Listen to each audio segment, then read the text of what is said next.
I am Julia Smith, 62 years old. I live alone in an apartment in New York City. My mother divorced right after I was born, and I was raised in a single-parent household. Fortunately, after the divorce, my father provided enough support for me to go to college. Later, I joined a relatively well-known company and had an arranged marriage through my boss's introduction. Eventually, my son was born, and we had happy days together. But my husband suddenly passed away from an illness shortly after our son started his career. My son's name is John. As a child, he was a sweet boy who cherished me, but his personality began to change around the time he entered college.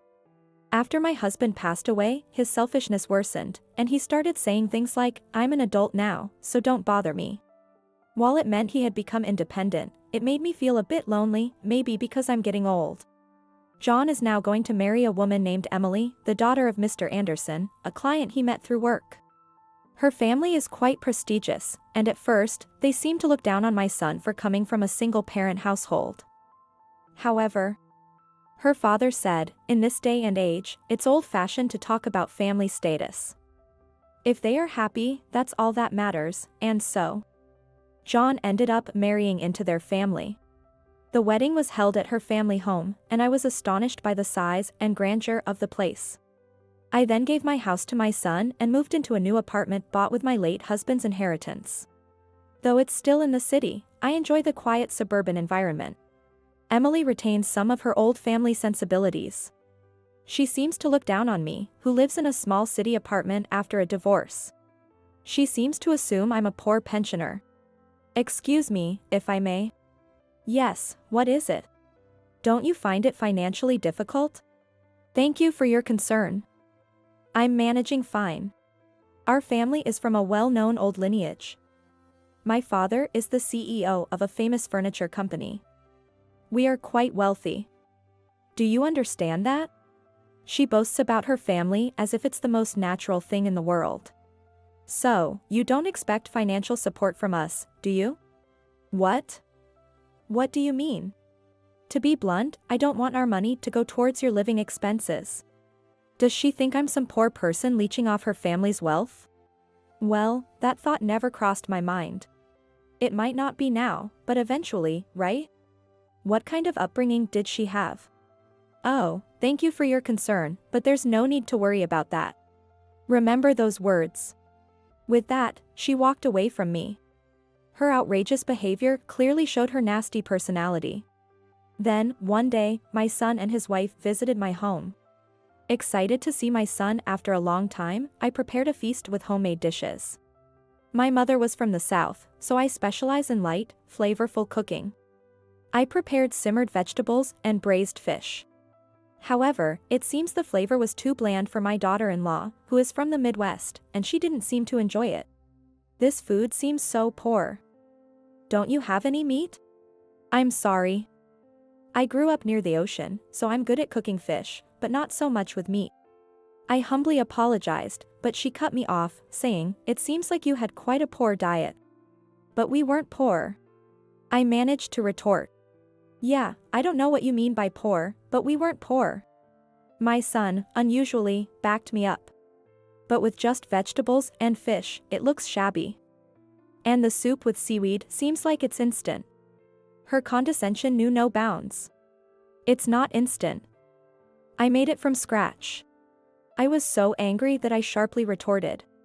Then my son, inexplicably, began to support his wife. Mom, her family's meat dishes are amazing. The Midwest has a lot of premium beef. And I've become quite a fan. Indeed, her family is from a region famous for its premium beef. Please try our local beef. You can cut it with chopsticks and it melts in your mouth. Oh. Sorry, we always eat high-end stuff. It's quite expensive. So it's out of reach for you. She covered her mouth and laughed. I could only manage a wry smile. Then, one day, I was invited to her family's home. It was just after the summer, and they said, "It's calm now that the tourists have left, so how about a visit?" This was my son's idea.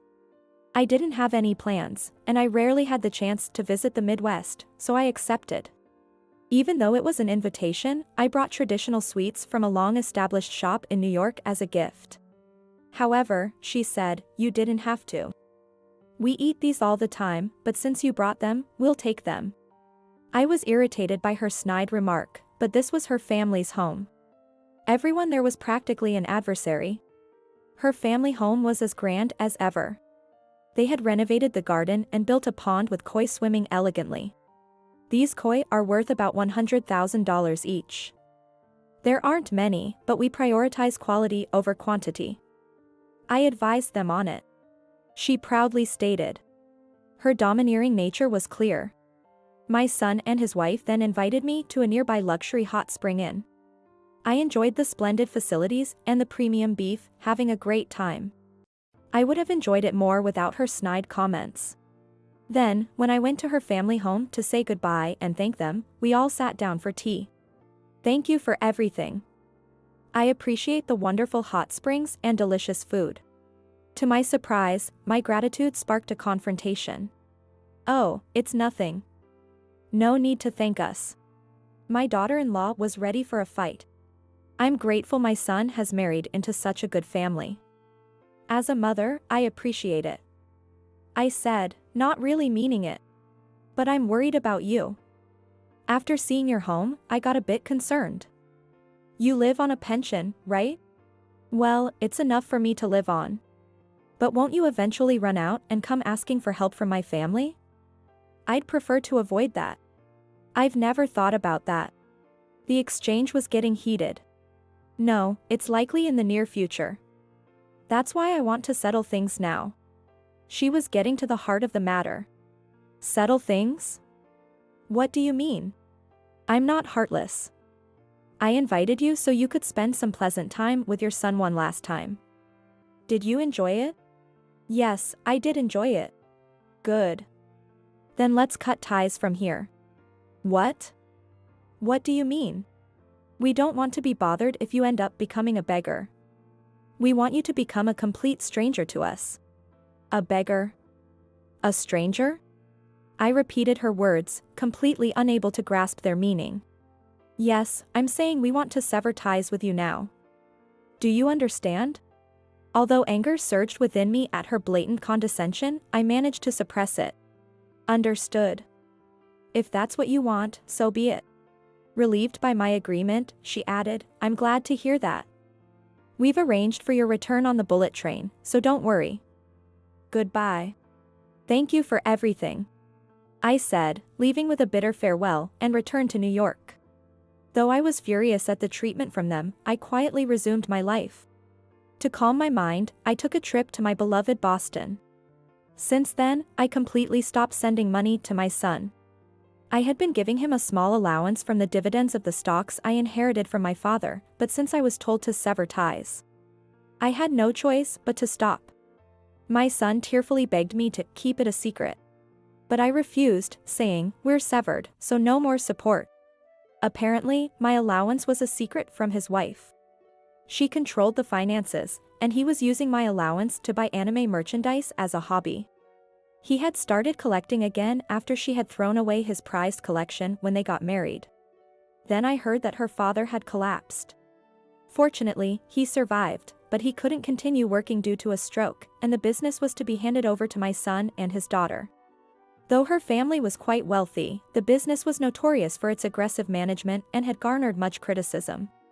With my son and daughter-in-law taking over, many business partners who were unhappy with the previous management stopped doing business with them, causing the company to start declining. Since I was cut off, I refrained from visiting her father, even though I would typically go to see him. Given her nature, she would likely run the business the same way as her father.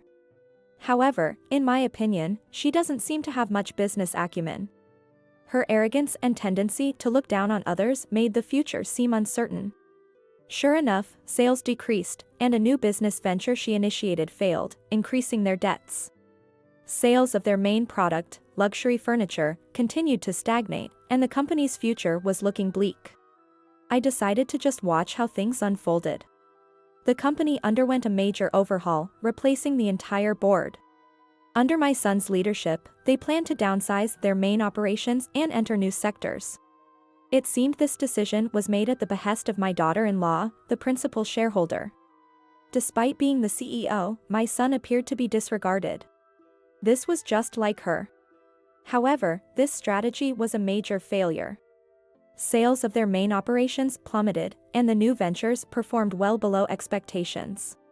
With declining performance, the stock price dropped significantly, employees began to leave, and the company's survival became uncertain. I watched the stock prices, noting they continued to hit new lows, eliminating dividends. And the outlook from financial reports and brokerage firms was grim. Eventually, the company might be delisted. If that happens, trading the stock on the market would no longer be possible, making it extremely difficult to raise funds. Banks would likely hesitate to lend, leaving asset sales as the only option. Her family owned extensive forest land locally, but its value wasn't significant. Still, they'd have to resort to selling it eventually. Being cut off, there was no point in me worrying. I continued to live modestly. Occasionally, my son and daughter-in-law tried to contact me, but I ignored them, having no need to respond. Then, while I was enjoying my annual autumn trip to Boston for the fall foliage, something happened.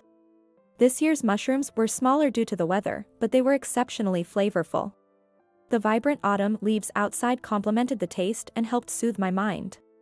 I was savoring the autumn in Boston with my eyes and taste buds, taking my time, when a maid informed me, "You have a visitor." A visitor? I had no appointments, and only a few people knew I was in Boston.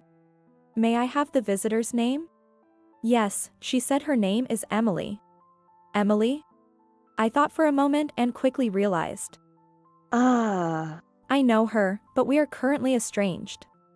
Please ask her to leave." "Yes, understood." The maid left, but soon returned, saying, "She insists on seeing you and is even begging on her knees." What should we do?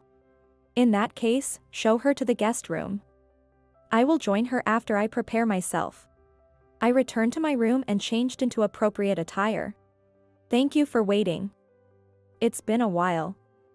I understand we are currently estranged. What brings you here?" I greeted her calmly. "It's been a while. I came to apologize for my past rudeness and to ask for your forgiveness." "Oh, there must be some misunderstanding. I met you purely on a whim. Misunderstandings can be painful later on." "No, I apologize for my words." Her face was pale from my curt attitude and her own nervousness. "I've heard that this grand mansion belongs to you.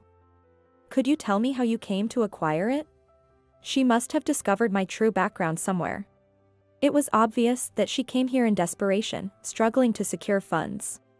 I smiled slightly and said, "That is none of your business." After a pause, I continued, "This is my father's villa. He passed it down to me." I decided to reveal my true identity. "Your father?" "My father was James Thompson, the former president of Thompson Trading. He has passed away." "Do you not know of him?" "Wait, the former president of Thompson Trading. So, you are his daughter?" She is panicking after learning new facts. Let me explain it to her in detail. "Yes. I am his daughter from his first marriage, and I use my mother's surname. The current president is my half-brother. I've distanced myself from the Thompson family after my mother passed away. I am not suited for business by nature, so I handed over the management rights to my younger brother. I wanted to live the rest of my life quietly. So I received part of the company's shares from my father as a pre-inheritance and took over this house." "I see." It seemed to click for her. "Let me explain how I manage my life now. I don't trade stocks, as I am not knowledgeable about them, but I receive dividends twice a year, amounting to about $100,000. Which is sufficient for me. I don't like living extravagantly. This house is managed by my brother. It has staff who maintain it, and I can use it freely whenever I want." "I see." She seemed at a loss for words. "So, what brings you here today?" "I must remind you, we are supposed to be estranged." "Yes, I am aware. But our business is struggling. Could you possibly help us out? Is there anything you can do?" She pleaded, wringing her hands. "Oh. And why is that?" I asked, feigning ignorance. My father fell ill, and my husband took over as president, but he is inexperienced. I thought it would be better if I, being a blood relative, managed things, so I helped him, but...